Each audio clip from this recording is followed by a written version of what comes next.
हाय दोस्तों। जैसा कि आप जानते हैं कि 70th बीपीएससी मेंस बहुत ही नज़दीक है। इसका परिणाम अ, शायद मंडे को आ जाए या नहीं आएगा तो 10 तारीख तक तो आ जाएगा।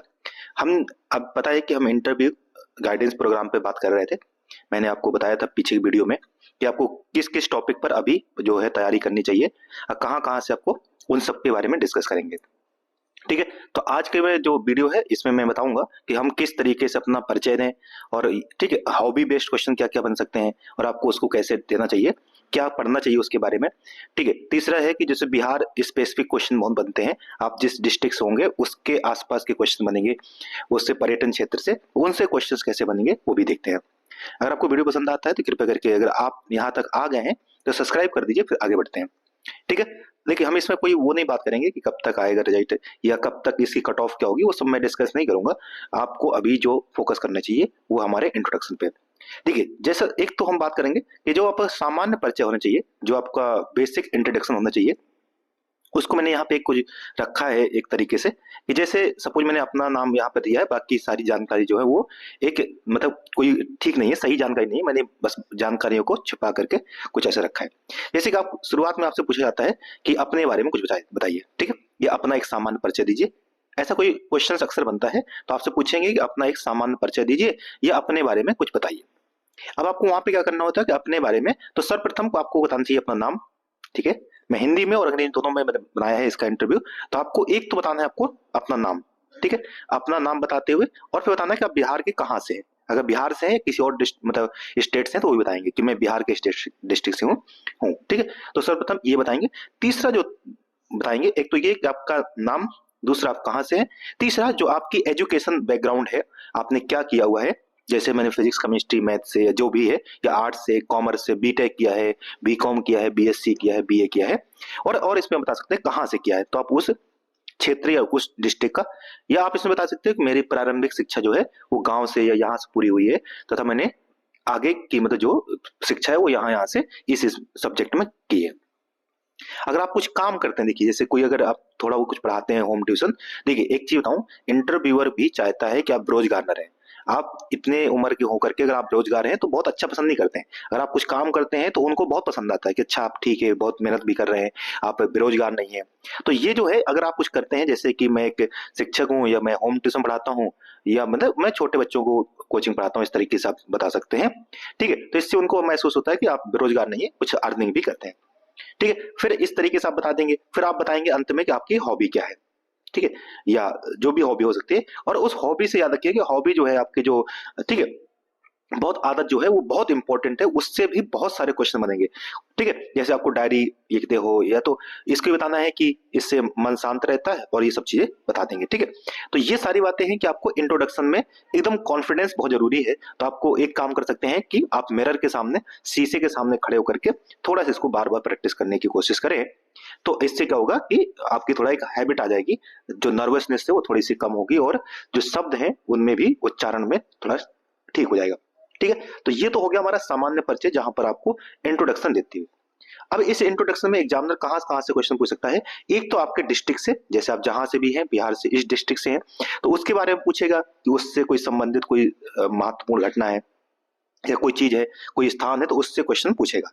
अगर आपको मैं बताया था कि अगर आपका नाम यूनिक है तो आप जरूर उसके बारे में थोड़ा सा पढ़ के जाइएगा, नाम के बारे में, कि आपका नाम जो इतना है तो इस नाम कहाँ से ओरिजिन हुआ है, इसकी उत्पत्ति क्या है, ये सब। ठीक है, ठीक है।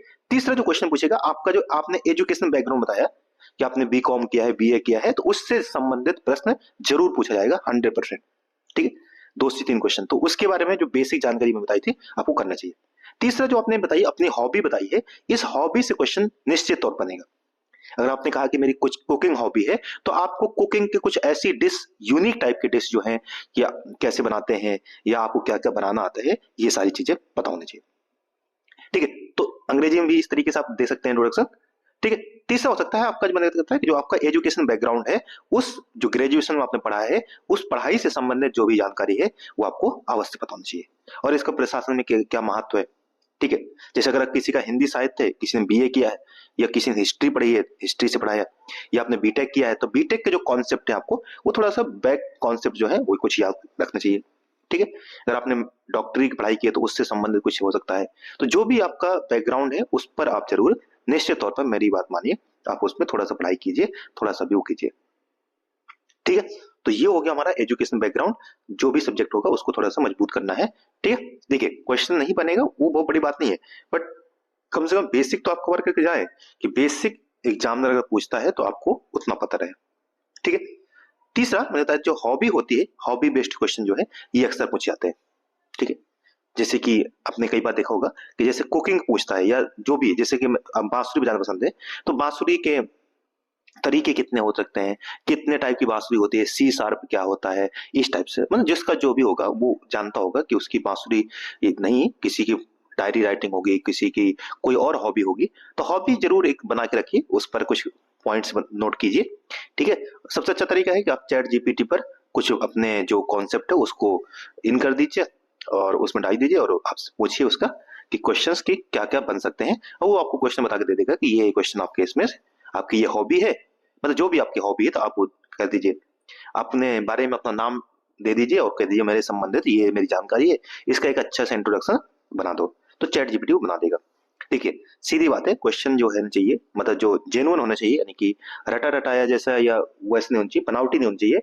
आपका जो आंसर होना चाहिए वहां पे जो आप देते हैं वो एक प्राकृतिक होना चाहिए, ठीक है। तो ये एक चीजें हैं जो आपको अभी करना चाहिए 1 से 2 दिन। उसके बाद जैसे ही अगर आपका परिणाम आता है तो आप निश्चित तौर पर कोई भी मॉक इंटरव्यू ज्वाइन कीजिएगा, कम से कम 4 से 5 मॉक इंटरव्यू जितने भी हो सकते हो तो देने का प्रयास करेंगे, तो उससे क्या होगा कि थोड़ा एक जो डर है, फोबो है, और जो आप, ठीक है, वो दूर हो जाएगा, ठीक है। तो ये कर सकते हैं। तीसरा जो मैं बता रहा हूँ अभी जो कि जरूरी है वो है बिहार की ज्योग्राफी, ठीक है। जो बिहार की ज्योग्राफी है उस पर आप काम कीजिए, और अगर आपका ऑप्शनल सब्जेक्ट जो है ना, अगर ये आपका जो ऑप्शनल है, ठीक है, ये अगर हिस्ट्री है तो आपको बिहार की हिस्ट्री अवश्य पता होनी चाहिए, ठीक है। बिहार की हिस्ट्री को बहुत अच्छे से कीजिए। अगर ज्योग्राफी है तो बिहार की ज्योग्राफी, ठीक है, जैसे कितने डिस्ट्रिक्ट हैं, उनमें से गंगा नदी का बीच से बहती है तो उसके उत्तर में कितने डिस्ट्रिक्ट है, दक्षिण में कितने डिस्ट्रिक्ट है, ठीक है, ठीक है। कितने राज्यों से सॉरी कितने डिस्ट्रिक्ट से गंगा नदी बहती है, दक्षिण से गंगा कितनी गंगा कौन कौन सी नदियां हैं जो गंगा नदी में मिश्रित होती हैं, कहाँ पर मिलती है, ठीक है। ये उत्तर से कौन कौन से आती हैं, बाढ़ बाढ़ जो बिहार में बाढ़ आती है उसके क्या कारण है, ठीक है। बिहार की क्लाइमेट कैसी है, इन सब जो टॉपिक हैं इनको आपको जरूर करना चाहिए। अगर इतना नहीं करते, अगर किसी का हिंदी साहित्य, तो मैं बताता हूँ हिंदी साहित्य भी बहुत जरूरी है। अगर आपका हिंदी साहित्य तो आपको जैसे जो भी बड़े बड़े कवि हैं बिहार से, कौन कौन से कवि हुए हैं, कौन कौन से राइटर हुए हैं, ठीक है, उनकी कुछ कुछ कविताएं जो हैं वो आपको पता होनी चाहिए, ठीक है। और बिहार का जो बीपीएससी दे रखा है तो ये बस उसको थोड़ा थोड़ा मतलब मोटा मोटा आपको पता हो तो इसका बेहतरीन हो जाएगा, ठीक है दोस्तों। तो ये हो गया हमारा, अब धीरे धीरे हम ऐसे डिस्कस करते रहेंगे और कई सारे टॉपिक अभी आएंगे, मैं करंट के टॉपिक आपको बहुत सारे दूंगा इसमें। साथ ही साथ अभी अगर आपने 71 बीपीएससी दिया है और आपका मेंस है तो हमसे जुड़ सकते हैं, ये सब कुछ फ्री है, मेंस की कॉपी होगी, चेक होगी आपकी, और मैं यहीं पर आपको ऐसे राइटिंग वगैरह सिखाऊंगा। अगर आप बीपीएससी एईडीओ दे रहे हैं तो एईडीओ के मैंने बहुत सारे मैथ रीजनिंग के प्रैक्टिस सेट और जीएस के करवाए हैं, तो वो भी आप एक बार चेकआउट कर सकते हैं, देख सकते हैं, ठीक है दोस्तों। तो उम्मीद करता हूं कि आप इसको पढ़ रहे होंगे अभी, ठीक है। और बहुत एंजाइटी मत रहिए, बहुत कट ऑफ कितना जाएगी उस पर परेशान मत होइए, कट ऑफ जो भी होगी वो तो परिणाम आने के बाद पता हो ही जाएगा, ठीक है दोस्तों। तो जय हिंद, धन्यवाद, पढ़ते रहिए, बी मोटिवेटेड।